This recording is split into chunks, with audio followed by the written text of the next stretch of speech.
दर्शकों का जरूरी है। दर्शकों को चाहिए कि जिन चैनलों पर इस तरह की दंगलबाजी दिखाई जाती है, समय नष्ट किया जाता है, उनको देखें। जी, जैसे कि डॉक्टर साहब को पता है कि मीडिया को लोकतंत्र का चौथा स्तंभ कहा गया है। तो आपके ज़माने की पत्रकारिता और आज की पत्रकारिता, आज के चैनल जो है टीआरपी के लिए ज़्यादातर वर्क करते हैं, तो इस पे आपका क्या कहना है? ये बड़ा ही दुर्भाग्य का विषय है जी, कि टीवी चैनलों की पहुंच जी, गांव-गांव तक, घर-घर तक है, जी, अखबारों से भी बहुत ज़्यादा है। जी, और उनकी व्यवस्था है, मजबूरी है। जी, अगर पैसे नहीं कमाएं, टीआरपी कम हो, विज्ञापन कम मिलेंगे, चलेंगे कैसे?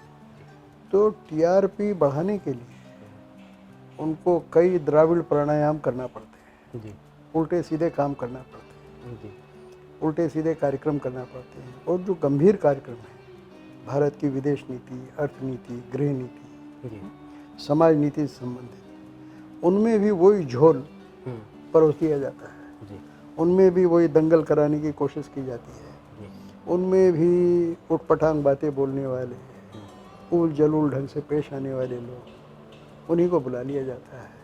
और एंकर लोग ऐसा नहीं है कि स्वाभाविक रूप से ऐसा करते हैं, चतुराई करते हैं। जी, वो जानबूझ के लोगों को भिड़ाने, लड़ाने, दंगल दिखाने की कोशिश करते हैं। उसका नतीजा ये है कि अब देखिए ना क्या हुआ। जी, पाकिस्तान में सारे एंकरों को सरकार ने ये कहा है, लागू किया उन पर, जी, कि वो अपनी राय जाहिर नहीं करें, सारी बहस को एक तरफ झुकाने की कोशिश न करें। जी, मैं इसको गलत मानता हूँ। जी, सरकार को कोई हस्तक्षेप नहीं करना चाहिए। इसमें हस्तक्षेप जनता का जरूरी है, जी, दर्शकों का जरूरी है। दर्शकों को चाहिए कि जिन चैनलों पर इस तरह की दंगलबाजी दिखाई जाती है, समय नष्ट किया जाता है, उनको देखेंगे। जी, मैं खुद बहुत कम बहसों को देखता हूँ, जी, कई इतने बढ़िया बोलने वाले होते हैं, उनके विचार से असहमत होते हुए भी जी, मैं समस्याओं पर उनके विचार जानना चाहता हूँ, क्योंकि वो बड़े गंभीर विचारक हैं और निष्पक्ष हैं, निडर हैं। जी, लेकिन टीवी वाले पहले से ढूंढ ढूंढ के ऐसे लोगों को बुलाते हैं जो एंकर की खुशामद करें, जी, या टीवी चैनल का जो लक्ष्य है, अंतिम लक्ष्य जी, पैसे कमाने का, टीआरपी बढ़ाने का, जी, उसकी पूर्ति करें। जी, इसलिए टीवी चैनल्स अपनी महत्ता खोते जा रहे हैं, जी, उनको अपनी महत्ता बनानी चाहिए। जी, दर्शक कम हों, लेकिन अच्छे हों, समझदार हों, और उनके कहे का प्रभाव पड़े। अभी जब दर्शक समझेंगे ऐसे ही हैं तो ठीक है, महत्व आपका घट गया, पैसे आपने कमा लिए, तो ये पत्रकारिता के लिए अच्छा नहीं। तो पत्रकारिता में जो इलेक्ट्रॉनिक मीडिया है, तो इसको आप किस स्तर से देखते हैं पत्रकारिता में? भाई देखो, इलेक्ट्रॉनिक मीडिया का जी। असर सबसे ज़्यादा है, जी, क्योंकि जैसे ही घटनाएं होती हैं तुरंत वो अपनी राय जाहिर करते हैं। बिल्कुल, अखबार को आने में 24 घंटे लग जाते हैं, 24 दूसरे दिन आता है, जी, उसके पहले ही राय बन जाती है लोगों की। जी, और लोगों के पास न तो इतनी फुर्सत होती, जी, न उनको इतनी जानकारियाँ होती हैं जी, कि वो जो कुछ परोसा जा रहा है जी, उसमें अच्छे बुरे का भेद कर सकें। जी, इसलिए टीवी चैनल्स जी, लोकमत बनाने में बहुत बड़ी भूमिका अदा करते हैं। जी, इसलिए उनकी जिम्मेदारी अखबार वालों से कहीं ज़्यादा है, ये उनको समझना चाहिए। जी। डॉक्टर साहब, जैसा कि विदेश नीति पर आपने काफ़ी शोध किया है, तो हमारे देश में पश्चिमी सभ्यता को लेकर बढ़ता हुआ आकर्षण मतलब किस हद तक युवाओं को अपनी परंपरा से दूर लेकर जा रहा है? क्या लगता है? देखिए, पश्चिमी सभ्यता के प्रति जी, आकर्षण बहुत स्वाभाविक है, जी, क्योंकि उसमें उपभोक्तावाद को प्रमुखता है। बेहतर कार, बेहतर फर्नीचर, बेहतर कपड़े, खाना बेहतर, जी, हर चीज़ वो ऊंचे स्तर की चाहते हैं।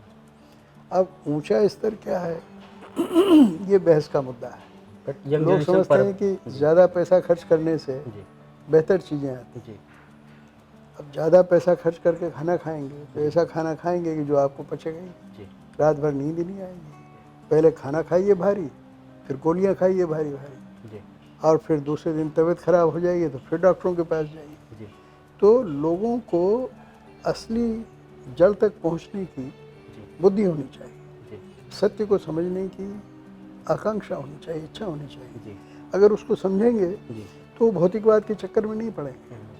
अभी क्या हो रहा है कि अपने देश में जो भी प्रतिभाशाली आदमी है और जो भी बड़ा मेहनती आदमी है, जी, वो भागने के चक्कर में रहता है कि हम विदेश चले जाएं, वहीं पढ़ें, वहीं नौकरी करें, वहीं खूब पैसे कमाएं। खूब पैसे कमा के क्या करें? जी अपना जो भारत का तरीका है, तेन त्यक्तेन भुंजी था माँ गृध कस्य स्वित धनम, यानी त्याग के साथ उपभोग करो।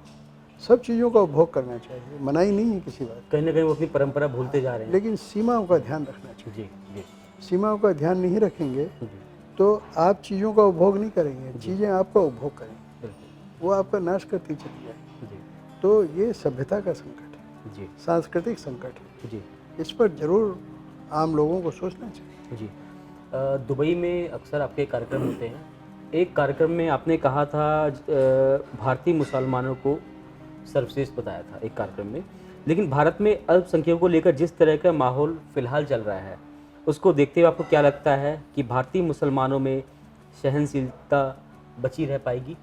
देखिए, वहाँ जो मैंने कहा था जी वो एक भाषण के दौरान मैंने कहा था, जी और वहाँ बहुत से अरब लोग भी बैठे हुए थे, भाषण अंग्रेजी में चल रहा था। जी तो मैंने पहले सोच के नहीं कहा, अचानक मेरे मुंह से ये विचार निकला जी कि मुझे भारत के मुसलमानों पे बड़ा गर्व है। दुनिया में मैं समझता हूँ कि सर्वश्रेष्ठ मुसलमान भारत में ही रहते हैं। तो वहाँ जो बैठे हुए अरबी शेख लोग थे बड़े बड़े, वो एक दूसरे का चेहरा देखने लगे। जी तो तुरंत मैं सावधान हुआ और मैंने कहा कि ये बात मैं नहीं कह रहा हूँ, जी ये मोहम्मद साहब की बात से, उसी से निकली है ये बात। जी क्योंकि मोहम्मद साहब कहते थे कि अरब देश एक जहालिया था, जी मतलब एरिया ऑफ डार्कनेस, अंधकारमय। और मैंने कहा भारत का नाम क्या है? जी भारत का मतलब ही है भारत, भारत ऐसा स्थान जहाँ रोशनी ही रोशनी, जी प्रभास ही प्रभास है, जी हाँ? जी और उजाला ही उजाला है। जी तो मैंने कहा ये हजारों सालों का जो उजाला है, हमारे मुसलमान, हमारे ईसाई, हमारे आदिवासी, जी हमारे सारे लोग उसके उत्तराधिकारी जी। हैं। वो उनकी नसों में है, उनके रगों में दौड़ता है। इसलिए और फिर इस्लाम की विचारधारा आई जो कि सब मनुष्यों में बराबरी का भाव फैलाती है, जी ऊंच नीच का भेद खत्म करती है। हालांकि हुआ नहीं है, जी ऊंच नीच का भेद अब भी है, वो जो पुराने जातिवादी संस्कार हैं वो मुसलमानों में आज भी हैं। फिर भी जितना हटाया है जी तो वो एक क्रांतिकारी विचार आया है। जी उसके कारण हमारे मुसलमान दुनिया के सारे मुसलमानों से श्रेष्ठ है। जी उनको भारत का जो पुराना तहजीब व तमद्दुन है, जी वो सरमाया विरासत में मिला है, जी और फिर इस्लाम उनके पास आ गया, जी तो वो और ममालिक के मुकाबले जी बेहतर है, ये मैंने कहा। लेकिन उसका इस बात से बहुत कम संबंध है कि आज मुसलमान क्या अनुभव कर रहे हैं। जी मेरा कहना है कि मुसलमानों को इस देश के अंदर कोई खतरा नहीं है। जी यहाँ वहाँ गोरक्षा के नाम पर कुछ सिरफिरे लोग मुसलमानों को, बल्कि हिंदुओं को भी, कई हमारे आदिवासियों को, कई हमारे जी जो दलित भाई हैं उनको, जी। उनकी हत्या कर दी लोगों ने। जी तो उसमें हिंदू मुसलमान का सवाल इतना नहीं है, जी उसमें गलतफहमी है कि ये गाय की हत्या करने वाली है। अरे भाई, गाय ठीक है, अगर मानो किसी ने हत्या कर भी दी है, जिसको मैं बहुत ही गलत बात समझता हूँ, तो गाय और मनुष्य में अंतर करना चाहिए। जी क्या आप एक मनुष्य की हत्या कर दें? अरे कानून है, उनको पकड़वा दीजिए, सजा हो जाएगी उनको। आप खुद क्यों अपने हाथ काले कर रहे हैं? जी तो मैं तो उसके बहुत विरुद्ध तरीका हूँ। करता है। और आप देखिए कि नरेंद्र मोदी ने उसके विरुद्ध बोला है, बिल्कुल सरसंघ चालक जी। मोहन भागवत जी ने भी उसके विरुद्ध बोला है, बिल्कुल देश के सभी दलों के नेताओं ने जी, उसके विरुद्ध विरुद्ध बोला बोला है। इसलिए मुसलमानों को डरने की कोई बात है ही नहीं। जी उनको बड़ी मजबूती से रहना चाहिए। जी जैसे वो देश के नागरिक हैं वैसे दूसरे नागरिक हैं, जैसे दूसरे नागरिक हैं वैसे उनको पूरे अधिकार है, पूरे उनके सम्मान की रक्षा होनी चाहिए। हाँ, कई बार ऐसा देखा गया है डॉक्टर साहब, जैसे पत्रकारों पर जो लेख हैं उसको अगर वो कुछ अच्छा या बेबाक लिखते हैं तो उनके ऊपर हमले हुए हैं। और जैसा कि हमें आप जानते हैं कि गौरी लंकेश जी का अभी पीछे उनकी हत्या कर दी गई थी, और आप भी जैसे कि काफ़ी बेबाकी से अपने विचार लिखते हैं। तो क्या कभी आपको ऐसा कि कहीं से किसी ने धमकाया हो, या कभी ऐसा कुछ आया किसी की धमकी कि भाई ये नहीं, न्यूज़ मत लिखो, या कहीं लालच किसी ने दिया हो मुझे आज तक किसी ने धमकाया तो नहीं, कभी? जी लेकिन जब एक फिल्म पद्मावती पर मैंने लेख लिखा, जी। उस फिल्म को अच्छा बताते हुए, जी तो एक गांव में कुछ लोगों की सभा हुई, जी उसमें मेरी बड़ी भर्त्सना की गई, जी और एक बच्चे ने मुझे ईमेल भेजा, पता नहीं कहाँ से मेरा ईमेल पता ले आया, जी। मुझसे कहने लगा बुड्ढे सुअर तेरा दिमाग ख़राब हो गया है। जी। तो मेरे निजी सचिव ने पढ़ा और उसको बड़ा गुस्सा आया। जी। वो कहने लगा इसको आप गिरफ्तार करवाइए, ये आपको जी। गालियाँ दे रहा जी। है। मैंने कहा तुम लिखो, एक इसका जवाब लिखो। जी। तो मैंने उससे लिखा कि बच्चे, इससे अच्छा कॉम्प्लीमेंट मुझे आज तक किसी ने नहीं दिया। तूने इतना अच्छा मेरी तारीफ़ की है जी। कि मैं तुझे अपना बच्चा मानता हूँ। जी। मैं सुअर और तू मेरा बच्चा। उसके बाद उसका कोई जवाब कोई आया जवाब नहीं। दिया है, बिल्कुल। बस यही एक मुझे याद पड़ता है। इसके अलावा लोग मुझसे असहमत होते हैं, मेरे अपने मित्र, देश के बड़े बड़े नेता, और जहाँ तक मेरी जानकारी है जी।